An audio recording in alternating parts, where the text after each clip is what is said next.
नमस्कार दोस्तों, एक बार फिर से आप सभी का मैं बहुत बहुत स्वागत करता हूं। दोस्तों, खुशखबरी ये है कि जो हमारी टीम है लगातार ग्राउंड पर सर्वे कर रही है और उन्हीं सर्वे का आज हम विश्लेषण करने जा रहे हैं। आज हम 39 लोकसभा सीटों पर दोस्तों ओपिनियन पोल आपके सामने लेकर हाजिर हैं। आपको याद दिला दें कि 13 मई को 13 सीटों पर उत्तर प्रदेश में चुनाव होने वाला है। वैसे पूरे देश में भी चुनाव होगा चौथे चरण का, लेकिन उत्तर प्रदेश का आज हम जिक्र करेंगे और आपको बताएंगे सटीक सर्वे, सटीक ओपिनियन पोल आपके लिए आज हम लेकर आए हैं। तो दोस्तों, हमारी टीम लगातार मेहनत कर रही थी, आंकड़े जुटाए गए हैं, लोगों से बातचीत की गई है। तो लोगों ने जो बताया है उसके आधार पर या हमारा जो आकलन है दोस्तों, उसके आधार पर आपके सामने आज हम ये सर्वे पेश करने जा रहे हैं। दोस्तों, इससे पहले आपने कई लोगों के सर्वे देखे होंगे, लेकिन यकीन मानिए ये जो सर्वे है ये नतीजों से बहुत करीब का सर्वे रहेगा। आपने गोदी मीडिया का सर्वे देखा, गोदी मीडिया 400 पार के सपने को पूरा करने में लगा हुआ है। उसका जो सर्वे है आपने देखा होगा, बिना सिर पैर का सर्वे है। उनका सर्वे उसी तरीके का है जैसे सत्ताधारी पार्टी चाहती है, वो उसी तरीके से दोस्तों आंकड़े भर देते हैं। लेकिन दोस्तों, आज का ये सर्वे बहुत ज्यादा इंपॉर्टेंट, बहुत महत्वपूर्ण होने वाला है।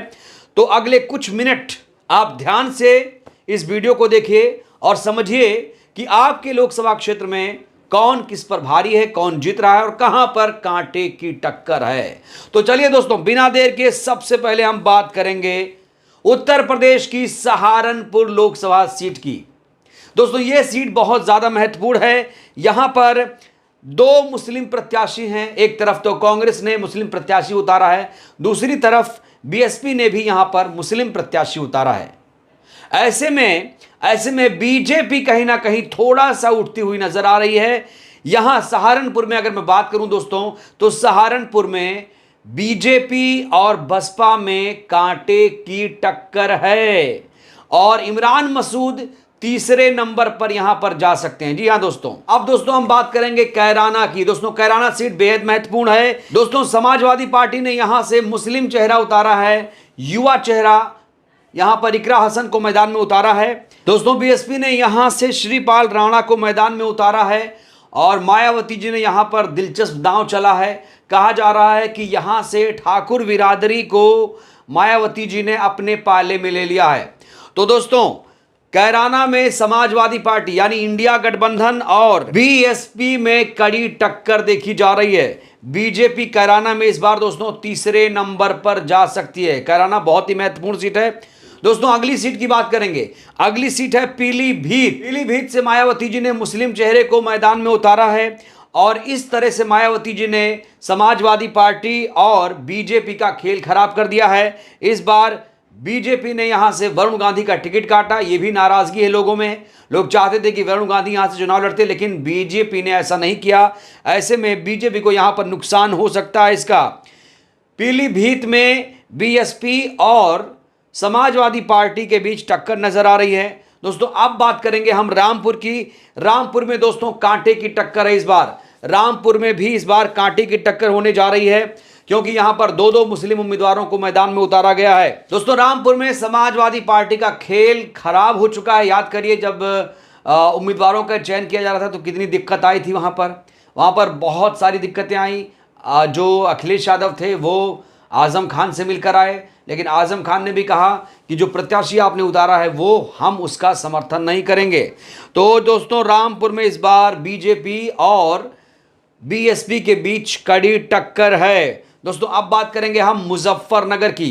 दोस्तों, मुजफ्फरनगर सीट बेहद ही महत्वपूर्ण है। यहां पर बीएसपी के दारा सिंह प्रजापति मैदान में हैं। संजीव बालियान यहां से बीजेपी के उम्मीदवार हैं और वहीं समाजवादी पार्टी ने यहां से अपना प्रत्याशी उतारा है और मुजफ्फरनगर सीट इस बार बीएसपी जीत सकती है। दोस्तों, बहुत बड़ी हवा है मुजफ्फरनगर में, बीएसपी के प्रति कहा जा रहा है सबका इस बार रुझान है और ऐसे में बीएसपी यहां पर यह सीट जीतती हुई नजर आ रही है।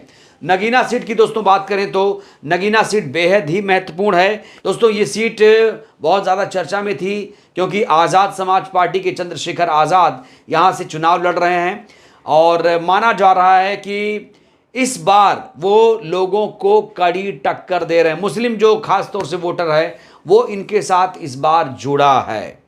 हालांकि समाजवादी पार्टी का यहां कुछ ज्यादा चल नहीं पाएगा। यहां पे इस बार त्रिकोणीय मुकाबला चल रहा है दोस्तों। आजाद समाज पार्टी का पलड़ा थोड़ा भारी लग रहा है। बीजेपी थोड़ा सा यहां अच्छा करती हुई नजर आ रही है। बीएसपी भी दोस्तों टक्कर देती हुई नजर आ रही है। तो ऐसे में यहां पर त्रिकोणीय मुकाबला नजर आ रहा है। अब हम बात करेंगे दोस्तों बिजनौर की। दोस्तों बिजनौर सीट इस बार बीएसपी के खाते में जा रही है। विजेंद्र सिंह यहां से जीत रहे हैं और ये 100% भी दावा किया जा चुका है कि इस बार बिजनौर सीट बसपा आराम से जीत जाएगी। दोस्तों अगली सीट है मुरादाबाद। दोस्तों मुरादाबाद सीट बेहद महत्वपूर्ण है। मुरादाबाद भी बसपा इस बार जीत रही है। यहां से जो इरफान सैफी प्रत्याशी हैं दोस्तों, वो कड़ी टक्कर दे रहे हैं बीजेपी के प्रत्याशी सर्वेश सिंह को। हालांकि यहां पर जिस तरीके से उम्मीदवारों का चयन किया गया, समाजवादी पार्टी की तरफ से रुचि वीरा यहां से मैदान में थी, तो वहां से थोड़ी दिक्कत नाराजगी है लोगों को। एसटी हसन का टिकट कटने के बाद थोड़ी सी नाराजगी है बसपा के प्रति। मुसलमान जो है खासतौर से इस बार बीएसपी के साथ जुड़ रहा है और मुरादाबाद सीट भी बीएसपी जीत सकती है। दोस्तों अगली सीट की हम बात करते हैं। अगली सीट है अमरोहा। दोस्तों अमरोहा सीट बेहद महत्वपूर्ण सीट है। याद करिए 2019 के लोकसभा के चुनाव में बीएसपी ने अमरोहा सीट जीती थी और इस बार भी रिकॉर्ड तोड़ वोटों से बीएसपी अमरोहा सीट जीत सकती है। दोस्तों अंडर करंट है बीएसपी के प्रति इस बार, और मुजाहिद हुसैन यहां से बीएसपी के जीत सकते हैं। कांग्रेस पार्टी ने यहां से कुंवर दानिश अली को मैदान में उतारा है। कुंवर दानिश अली बीएसपी के जीते हुए सांसद थे 2019 में, लेकिन यहां पर खास तौर से बीजेपी अच्छा प्रदर्शन करती हुई नजर नहीं आ रही है। अमरोहा में बीएसपी ये सीट जीत रही है। दोस्तों मेरठ सीट तो बीजेपी हार रही है। देखा आपने किस तरीके से जो अरुण गोविल थे, वो उन्होंने एक ट्वीट किया था कि यहां पर सब खेल खराब हो गया। दोस्तों उनके ट्वीट में एक नाराजगी भी सामने आई थी और कुल मिलाकर कहा गया कि इन्होंने सही तरीके से चुनाव नहीं लड़ा या लोगों ने इनको सपोर्ट नहीं किया। कई सारे बयान भी दिए जिसको लेकर जनता उतना ज़्यादा इनका समर्थन नहीं कर रही थी। ऐसे में देवव्रत त्यागी बीएसपी के यहाँ पर कड़ी फाइट कर रहे हैं। ये सीट दोस्तों बीएसपी जीत रही है। लोग कह रहे हैं कि ये सीट बसपा जीत रही है।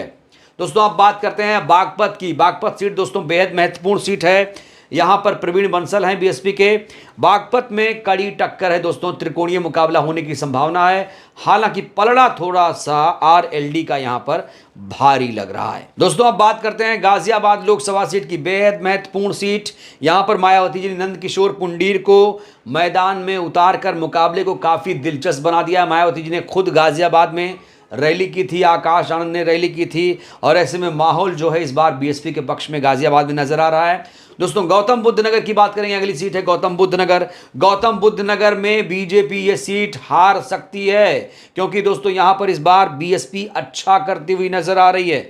बीएसपी गौतम बुद्ध नगर में अच्छा करती नजर आ रही है। समाजवादी पार्टी जो है गौतम बुद्ध नगर में तीसरे स्थान पर रहेगी। दोस्तों बुलंदशहर अगली सीट है। बुलंदशहर की सीट की बात कर लेते हैं। दोस्तों बुलंदशहर में इस बार बीएसपी वर्सेस बीजेपी का मुकाबला है। भोला सिंह थोड़ा सा अच्छा करते हुए नजर आ रहे हैं, बीजेपी के हैं।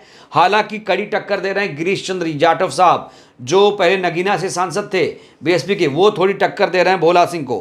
दोस्तों अगली सीट है अलीगढ़। अलीगढ़ में दोस्तों इस बार त्रिकोणीय मुकाबला होगा। इस बार अलीगढ़ में त्रिकोणीय मुकाबला होगा। हालांकि बीजेपी के सतीश गौतम का पलड़ा थोड़ा सा भारी लग रहा है।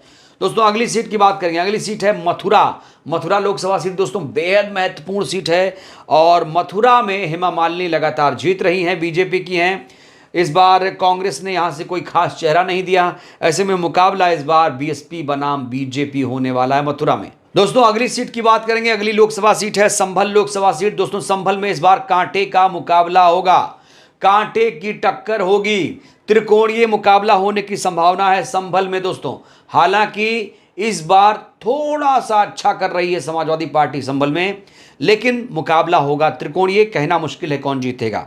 दोस्तों हाथरस की बात करेंगे। हाथरस दोस्तों बहुत महत्वपूर्ण सीट है, अनुसूचित जाति के लिए आरक्षित सीट है। यहाँ से इस बार हेम बाबू धनगर को, धनगर समाज के लोगों को यहाँ पर इस बार मायावती जी ने खुश किया है और वहीं बीजेपी ने अनूप वाल्मीकि को मैदान में उतार कर मामले को बेहद दिलचस्प बना दिया है। यहाँ पर तीनों एससी समाज के हैं। ऐसे में लोग ज़्यादा कन्फ्यूजन नहीं है उनको, वो बसपा के साथ यहाँ पर जाते हुए दिख रहे हैं। बसपा ये सीट आराम से जीत सकती है। दोस्तों आगरा में भी कुछ ऐसा ही हो रहा है। आगरा में इस बार मायावती जी ने एक महिला कैंडिडेट को मैदान में उतारा है। मुकाबला बेहद दिलचस्प है, पलड़ा एकदम भारी लग रहा है बीएसपी का। आगरा बीएसपी जीत सकती है। दोस्तों अगली सीट की बात करें तो अगली सीट है फतेहपुर सीकरी। दोस्तों फतेहपुर सीकरी में इस बार कांग्रेस पार्टी अच्छा प्रदर्शन कर सकती है। हालांकि मुकाबला इस बार बीएसपी बनाम कांग्रेस का है, और अगर मुस्लिम समाज बीएसपी के साथ आया तो बीएसपी फतेहपुर सीकरी सीट आराम से जीत जाएगी। दोस्तों अगली सीट है फिरोजाबाद। फिरोजाबाद में दोस्तों मुकाबला बेहद दिलचस्प है। चौधरी बशीर यहां से बीएसपी के उम्मीदवार हैं, और इस बार फिरोजाबाद में भी कांटे का मुकाबला होने वाला है। फिरोजाबाद में कहा जा रहा है 1-1 फाइट होगी इस बार बीएसपी और समाजवादी पार्टी के बीच। यहां पर कड़ी टक्कर देखी जाएगी। बीजेपी यहां पर तीसरे पायदान पर आ सकती है। दोस्तों अगली सीट है मैनपुरी। दोस्तों मैनपुरी सीट बेहद महत्वपूर्ण है। स्वामी प्रसाद मौर्य भी यहां पर बहुजन समाज पार्टी के प्रत्याशी शिव प्रसाद यादव के लिए प्रचार कर चुके हैं। यादव समाज खास तौर से शिव प्रसाद यादव के साथ है। डिंपल यादव हालांकि दोस्तों यहां पर अच्छा करती हुई दिख रही हैं। डिंपल यादव थोड़ा सा अच्छा प्रदर्शन यहां पर करेंगी जाहिर तौर पर, और वो एक महिला उम्मीदवार हैं। ऐसे में मैनपुरी में मुकाबला इस बार बीएसपी के शिव प्रसाद यादव और डिंपल यादव के बीच साफ तौर पर देखा जा रहा है। दोस्तों अगली सीट है एटा। दोस्तों एटा सीट बेहद महत्वपूर्ण है। यहां से बीएसपी ने एक मुस्लिम चेहरे को मैदान में उतारा है, मोहम्मद इरफान को। वहीं पर बीजेपी ने राजवीर सिंह राजू भैया को, और देवेश शाक्या एसपी के प्रत्याशी हैं। एटा सीट दोस्तों बीएसपी जीत रही है। एटा सीट बीएसपी जीत रही है, आराम से जीत रही है, इसमें कोई सुबह नहीं, शको सुबह नहीं है। बदायूं सीट दोस्तों बेहद महत्वपूर्ण, ये भी बीएसपी के खाते में जाती हुई दिख रही है। बदायूं लोकसभा सीट इस बार मायावती जी जीतती हुई नजर आ रही हैं। दोस्तों आंवला, बरेली जिले की आंवला लोकसभा सीट भी बसपा अपने खाते में कर रही है, क्योंकि यहां पर जातीय समीकरण का खासा प्रभाव है। आबिद अली साहब यहां पर ये चुनाव आंवला का जीतते हुए नजर आ रहे हैं। दोस्तों बरेली में क्या होगा? बरेली दोस्तों बहुत महत्वपूर्ण है। बरेली में इस बार मुकाबला समाजवादी पार्टी और बीजेपी के बीच होने वाला है। बीजेपी थोड़ा सा अच्छा कर रही है बरेली में, थोड़ा सा, हालांकि पलड़ा भारी है समाजवादी पार्टी का। समाजवादी पार्टी दोस्तों बरेली सीट जीत सकती है। तो अगली सीट की बात करेंगे। अगली सीट है शाहजहांपुर। शाहजहांपुर दोस्तों जो सीट है वो बीएसपी के खाते में जा सकती है। शाहजहांपुर सीट बेहद महत्वपूर्ण है, ये बीएसपी के खाते में जा सकती है। लखीमपुर खीरी में इस बार कांटे का मुकाबला होने वाला है। लखीमपुर खीरी सीट दोस्तों बहुत महत्वपूर्ण है। हालांकि बीएसपी का जो उम्मीदवार है अंशय कालरा, वो अजय मिश्रा टेनी को कड़ी टक्कर इस बार दे रहे हैं। एक बार फिर से बीजेपी ने मुसीबत मोल ले ली है यहां पर खीरी में। तो खीरी में जो मुकाबला है वो काफी दिलचस्प है। अंशय कालरा यहां पर अच्छा प्रदर्शन करते हुए नजर आ रहे हैं। दोस्तों अगली सीट है लखीमपुर खीरी की धौरहरा सीट। धौरहरा सीट में इस बार किशोर श्याम अवस्थी को मैदान में उतारा है मायावती जी ने। वहीं पर बीजेपी ने रेखा वर्मा को, आनंद भदौरिया को समाजवादी पार्टी ने मैदान में उतारा है। दोस्तों धौरहरा में त्रिकोणीय मुकाबला होने की संभावना है। दोस्तों सीतापुर की बात करें तो सीतापुर में दोस्तों मुकाबला इस बार बेहद दिलचस्प होने वाला है। यहां पर मायावती जी ने यादव समाज को टिकट दिया है। यादव समाज खास तौर से यहां पर अगर जुड़ा और मुस्लिम दलित साथ आए तो सीतापुर में भी बीएसपी अच्छा कमाल कर सकती है। दोस्तों हरदोई की बात करेंगे। हरदोई लोकसभा सीट, हाल ही में मायावती जी ने यहां से चुनावी जनसभा को संबोधित किया, और जो इनके प्रत्याशी हैं भीमराव अंबेडकर, ये यहां पर दोस्तों कड़ी टक्कर दे रहे हैं बीजेपी के उम्मीदवार जयप्रकाश रावत को।